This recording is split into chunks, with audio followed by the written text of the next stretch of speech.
कोकणात दीपावलीचा उत्सव अतिशय पारंपरिक आणि निरनिराळ्या कार्यक्रमांनी साजरा करून अतिशय आनंदाने आणि उत्साहात लहानांपासून थोरांपर्यंत सगळेच साजरा करतात।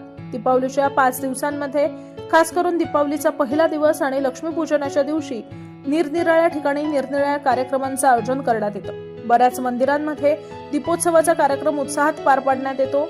20 ऑक्टोबर 2025 रोजी शिवप्रेमी मित्रमंडळ आरवली टाक आयोजित दीपावली आणि लक्ष्मीपूजन निमित्त आकाश कंदील स्पर्धेचं आयोजन करण्यात आलं होतं। या स्पर्धेमध्ये प्रमोद गावडे, विनायक मालवणकर तसंच राजेश करेलकर यांनी अनुक्रमे 1, 2, 3 असे क्रमांक प्राप्त केले असून आर्या जाधव आणि रिहान गवस्कर यांनी उत्तेजनार्थ क्रमांक प्राप्त केलेत। तसंच मारुती मंदिर टाक इथं 21 ऑक्टोबर 2025 रोजी लक्ष्मीपूजनच्या दिवशी मंदिरात संध्याकाळच्या वेळी शेकडो पणत्या लावून दीपोत्सव साजरा करण्यात आला। यामध्ये अनेक नागरिकांनी आणि स्थानिकांनी उत्साहाने सहभाग घेतला होता।